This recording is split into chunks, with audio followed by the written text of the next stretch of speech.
Բարև ձեզ սիրելի հայրենակիցներ, ես Արտուր Ֆարմանյանն եմ, Հայաստանի ժողովրդական կոմունիստական կուսակցության ղեկավարը։ Սիրելի բարեկամներ, այսօր ամսի 26-ն է փետրվարի 2026 թվականի, օրը 5-շաբթի եւ մեր ավանդույթներին համաձայն 5-շաբթի օրը ես պատասխանում եմ կուտակված հարցերին, որը ուղղել եք դուք իմ անձնական էջին։ Ես ընտրել եմ 3 հարց, որպեսզի լայնածավալ չլինի այս ելույթը, այս խոսակցությունը եւ 3 բանի մասին եմ ուզում խոսամ, այն հարցերը, ովքեր հավաքել են շատ ձայներ։ Առաջի հարցը ուրեմն հարց է տրված ինչու պարոն Ֆարմանյան, ոմանք ընկեր Ֆարմանյան, որի իմ համար ավելի շատ ընդունելի է, չեք ուզում պայքարեք վարչապետի պաշտոնի համար։ Երկրորդ հարցը ժողովուրդը հարցնում է, դե բնական է դուք ունեք կուսակցություն,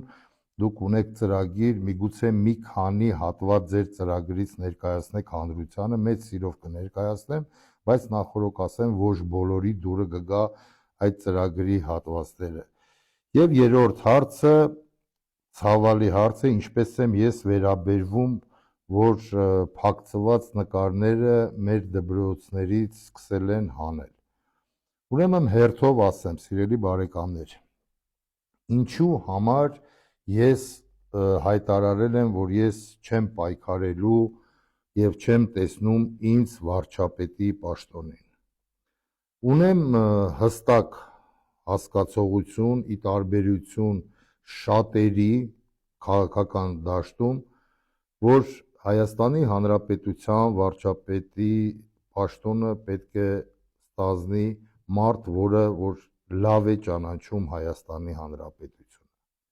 Դա ամենակարևորն է։ Ինչպես գիտեք, որ ես իմ մեծամասնություն կյանքը ապրել եմ դրսերում եւ ես լավ չեմ ճանաչում Հայաստանի Հանրապետություն, այսինքն չգիտեմ, որ սարի տակում ինչ առվակ կա, այդ առվակի տակ ինչ քար կա եւ այլն եւ այլն։ Եվ ամենակարևորը ես քաջ գիտակցում եմ, որ Հայաստանի Հանրապետությունը դա ինչ-որ մի հիմնարկ չի, որ ասենք վերցնես, աշխատացնես կամ չաշխատացնես, սա վերջը վերջով պետություն է եւ այն անձը, ով ունի ամբիցիաներ դառնալու վարչապետ, առաջի հերթին պետք է հասկանա սա։ Եթե լինեի վարչապետ, սրանցից հաստատ լավ կկառավարեի, բայց ես սրանց պես չէի կարող ասեի, որ գիտեք ինձ Նիկոլը նենց էր քանդե երկիրը, կներեք սիրելի հայրենակիցներ, մեզ մոտ չստացվեց։ Ոչ։ Ես համոզված եմ, որ այս ընտրություններում պետք է գա վարչապետ դառնա այն մարդը, ովքեր չի հիշելու նախկիններին։ Սրանք էլ են իբր արդեն նախկին Նիկոլ Փաշինյանների ԿՊՀ-ականները, որ եթե դու համոզված ես, որ դու կարող ես շիտկել այս վիճակը եւ սկսել բարեփոխումներ դեպի լավը, զարգացնել Հայաստանի Հանրապետությունը, տնտեսությունը, ուրեմն տղեկ մի փորձեք, մի արեք։ Մեր ազգը առանց հետա այս 36 տարվա ընթացքում այնքան բան է տեսել, որ մեկ ուդար, մեկ անգամ եւս խափնված լինել վայել չի մեր ազգին եւ վայել չի հայ մարդուն։ Երկրորդը հանգամանքը ինչը, որ ասենք թե ինձ կանգնեցնում է։ Ժողովուրդ ջան, ուրեմն Հայաստանի Հանրապետության վարչապետը պետք է այսօր գիտակցությամբ, այն որ ասում է գիտակցության տակ, պատկերացում ունենա ինչ չարիքներ են արել այս մարդիկ 36 տարվա ընթացքում։ Պատրաստ է այո այդ մարդը բոլոր այդ բացասական բաները, ինչ որ սրանք արել են, ինքը ուղի։ Կարող է ինքը ուղի, խոսալով չէ, իրեն ապրածով, իրեն կրթությամբ, իրեն հասկանալով իրավիճակը։ Ես օրինակ, ասենք ձեզ ասեմ հետեւյալը, ես տնտեսագետ չեմ, բայց այսօր մեր հանրապետության իմ խորին համոզմունքն է,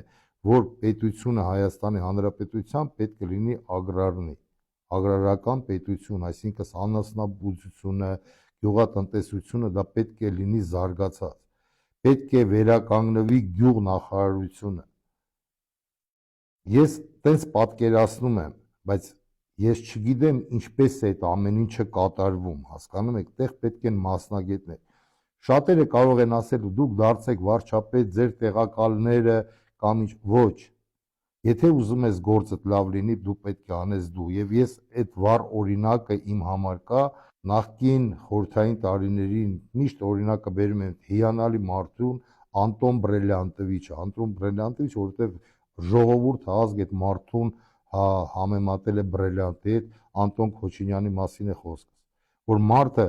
գյուղատնտեսությունը այնպես էր զարգացրել, լինելով առաջի քարտուղար, այսինքն հիմիկվա պայմաններով, հիմիկվա հասկացողությամբ նախագահ, գյուղերից, գյուղատնտեսություններից դուրս չէր գալիս մարդը, հասկանում եք, եւ ինքը սիրում էր եւ ինքը հասկանում էր այդ գործից, նա սիրում էր Հայաստանը, ես սիրում եմ իմ հայրենիքը, ես հպարտանում եմ հայ ազգովս, բայց այդ իմ սիրելը շատ քիչ է, որպեսզի լինեմ վարչապետ, եւ երրորդը, իմ խորին համոզմունքն է, որ վարչապետի աթոռը պետք է զբաղեցնի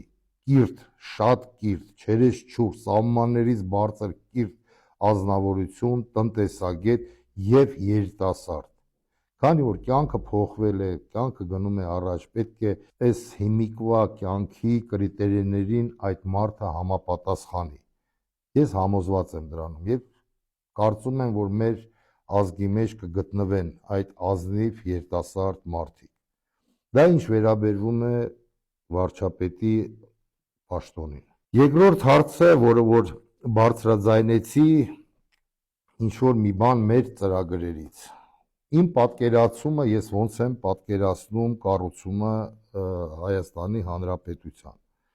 Եվ ասենք գալիք հայ ուժերին,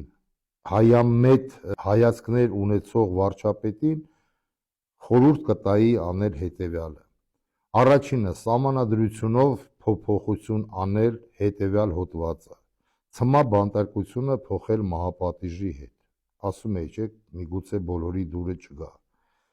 մահապատիժը լինելու է ինչի համար, բացատրեմ, ուրեմն այն չինովնիչի ապարատ, այսինքն պետ ծառայողները, ովքեր վերցնում են կաշառք, նրանք պետք է դատվեն ազգի դավաճանության հոդվածով եւ գնդակահարվեն, ոչ ավել, ոչ պակաս, ոչ մի 20-25 տարի,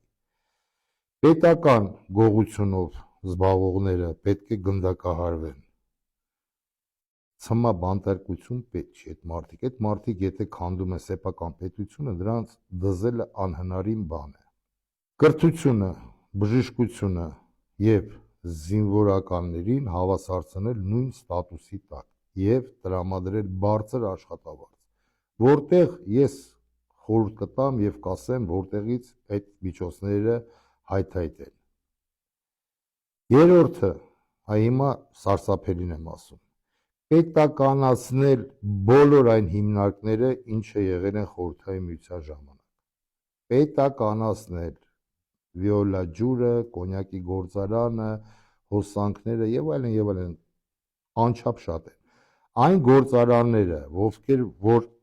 առել են եւ նրանք ովքեր որ վաճառել են, նույնապես պետականացում են, իսկ եթե իրանք տեղը, այդ գործարանի տեղը սարքել են ինչ որ մի իրանց համար բիզնես ցենտր, խանութ եւ այլն, ուրեմն պարտավորացնել տվյալ ազնվորությանը, որպիսի նույն ձևի գործարան տարածքը պետություն իրեն հատկացնի, նա կառուցի, եթե ոչ, ուրեմն քանդվում է այդ իրեն սարքածը, տեղը նույնապես ինքը կկառուցի, հələ տենան ոնց չեն կառուցել, ամբողջը պետք է լինի պետական, Հայաստանի Հանրապետությունում մանապոլյան պետք է լինի պետության ձեռը, որ ինչ որ մի օլիգարխ չգա թելադրի գին խաղացնի, էսյան է։ Եվ ասեմ ձեզ ինչի համար եմ այդ ամենը ասում, վերջի 2-3 ամսվա մեջ տեսել եմ 3 դեպք, որը շատ ազդել է ինձ վրա։ Առաջի դեպքը, որ մի 70-ամյա սալիդնի հագնված փողկապով մի մարդ մտավ բանջարեղենի խանութ եւ գնեց ընդամենը 1 պամիդոր։ Ժողովուրդ ջան, հայերը ящикներով են առել պամիդորները, ինչը որ կերել են, մնացած ասել են վաղը թարմն է գալու։ Ես ասում եմ դա խորհրդային տարիներից։ Մի հատ պամիդոր մարդը առել է, որովհետեւ նա այդ գումարը չունի։ Երկրորդ դեպքը, որը սարսափելի վատ տպավորություն ազդեցություն թողեց իմ սրտի մեջ, նորից երևի մի փոքր տարիքով այդ մարդուց, այսինքն 60 քանից 60 պլյուս մի ազնվորություն մսի պասաժի մոտ առնում էր ոսկորներ, եւ երբ որ մսավաճառը հարցրեց ինչ պարոդի է ձեր շունը, նա զարմացավ, ասեց ինչ շուն, ասեց դե ոսկորները շան համար եք, չէ՞ առնում, ասեց ցավը տանեմ, միթո մենք շատ ենք ուտում, որ մի հատ է շան առնենք, բայց չէ՞ որ մեր հայ ազգը միշտ գիտեք ինչ է արել, առնում էր իրեն սիրած այդ թիքան, անգամ ոսկորով ասում էր եղբայր կշռի ոսկորը հանի գցի, բայց այսօր մարդիկ ոսկոր են առնում։ Եվ ամենածանրը եւ ամենահուզիչը նա էր, երբ որ ես տեսա Զիբիլանոցի կողքից կախված հացը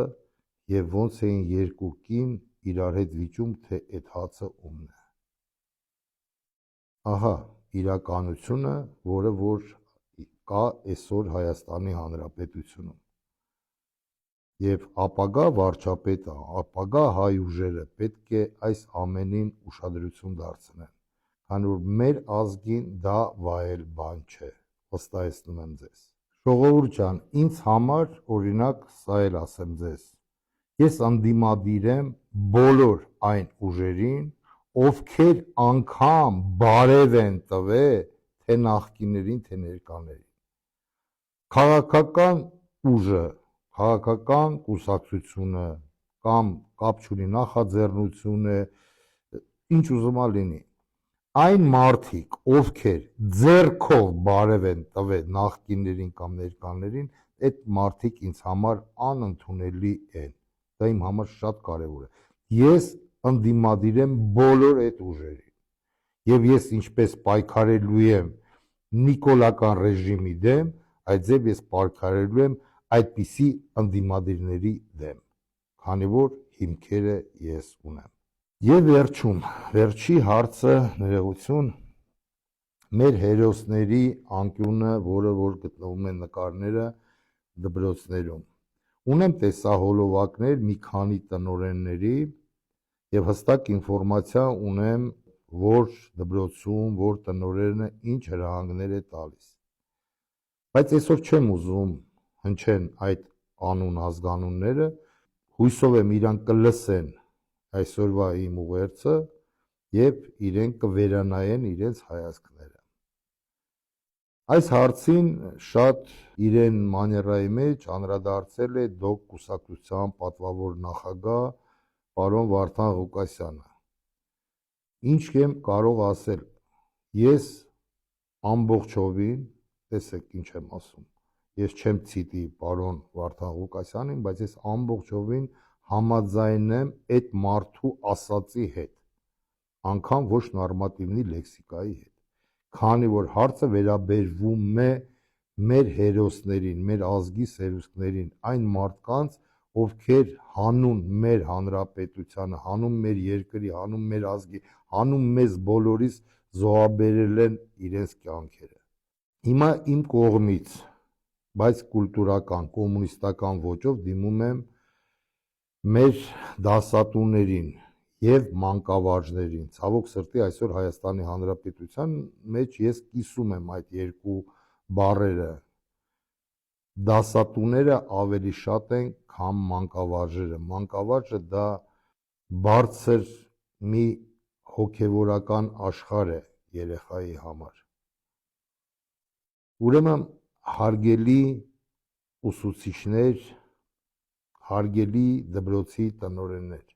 ես հորդորում եմ ձեզ չտրվեք պրովոկացիաների եւ չկպնեք այդ սրբությանը։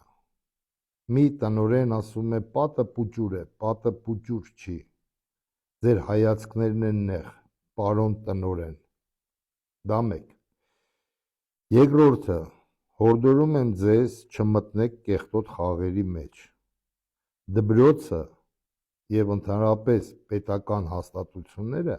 որը որ պետական են, դուք լսեք եւ խորացեք պետական բառի մեջ, չմտնեք կեղտոտ խաղերի մեջ քաղաքական։ Մենք աշխատանքներ ենք տանում մեզ սիգնալներ են գալի, թե որ տնօրենը երբ, ինչ պայմաններում, ինչպես ասեց եւ ինչպես հորդորեց, թե ինչպես են իրենց պահելու ընտրությունների ժամանակ։ Որ ուժին ձայն տան, ինչ անեն, ինչ քայլեր անեն եւ այլն եւ այլն։ Ես ձեզ զգուշացնում եմ, այն տնօրենը, եթե մտավ քաղաքական խաղերի մեջ, նա արդեն դպրոցի, մանկապարտեզի եւ այլ հիմնարկության տնօրեն չէ, նա քաղաքական գործիչ է, քանի որ նա զբաղվում է քաղաքականությունով։ Ուրեմն դուք Հայաստանի ժողովրդական կոմունիստական կուսակցության կողմից, անձինս իմ կողմից, կստանաք adekvat ծանր պատասխան։ Ես ձեզ մի բան եմ ասում, ես ձեզ չեմ վախեցնում, ես ձեզ ուղղակի զգուշացնում եմ, որ պարոն Վարդան Ղուկասյանը, դոկ կուսակցության պատվավոր նախագահան, ձեզ համար կթվա հեքիաթ։ Մենք ձեզ կսկսենք պատժել, ցուցաբերելով ձեր արածները, ձեր գնացածները, ձեր խոսածները հանրությանը եւ հանրությունը կտա իրեն պատասխանը ձեզ։ Եթե դուք չեք ուզում տիկնայք եւ պարոնայք տնօրեններ քաշված լինեք ընտրապայքարի մեջ, ուրեմն մի զբաղվեք քաղաքականությունով։ Ձեզանից յուրաքանչյուրը ունի իրեն տեսանկյունը։ Մենք դեմ չենք, դուք կարող եք ընտրել յուրաքանչյուր ուժի, դուք, ձեր ընտանիքի անդամները, բայց ինչը վերաբերվում է դպրոցին կամ մանկապարտեզին կամ ինչ-որ մի պետական հաստատությանը, ձեզ հաստատ խորհուրդ չեմ տալիս, քանի որ դպրոցը դա կրթվելու համար է եւ մի քաղաքականացրեք դպրոցը։ Մանկապարտեզը նույն վիճակը, երեխային դաստիարակեք, դուք զբաղվեք անմիջապես ձեր ուղիղ ֆունկցիաներով, կրթելով երեխեքին, դաստիարակելով երեխեքին, որպեսզի Հայաստանի Հանրապետության համար խելացի, լավ, գրագետ, կրթված երեխաներ դուրս գան դպրոցի եւ մանկապարտեզի պատերից։ Հայաստանի Հանրապետությունը այսօր խիստ կարիք ունի կրթված երիտասարդության։ Խիստ։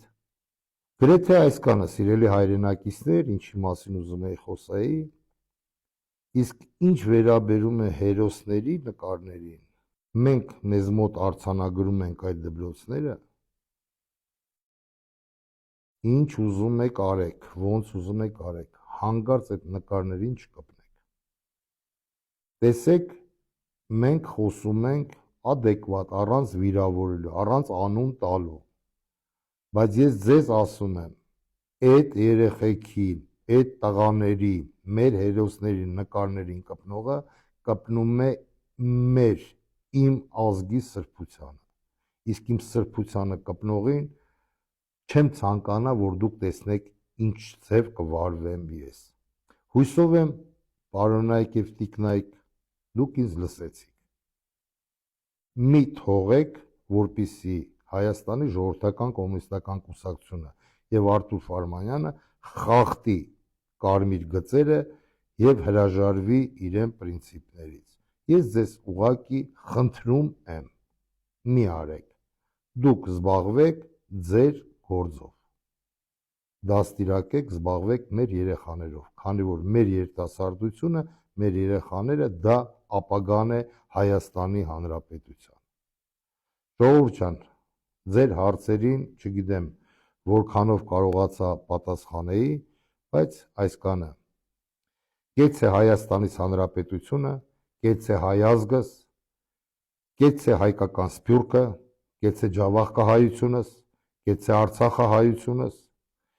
գեցե հայկական Արցախը, գեցե մեր ավագ քույրեր եւ եղբայրները, տատիկ եւ պապիկները, ձեր ցավը տանեմ, առողջ եղեք, ամուր եղեք, պինդ եղեք, ամեն ինչ լավ է լինելու, գեցե Մասիս լեռս, գեցե հայոց առաքելական Սուրբ եկեղեցին։ Ժողովուրդ ջան, դուք էլ լավ եղեք, ցանկանում եմ ձեզ ամենայն բարիք։ Շուտով ընտրություններն են, ամեն ինչ լավ է լինելու, քանի որ այսօր քան երբեք հայ ազգը միաբանվում է։ Ես վստահ եմ եւ համոզված եմ դրանում։ Ստեյցյուն, քանդիպենք։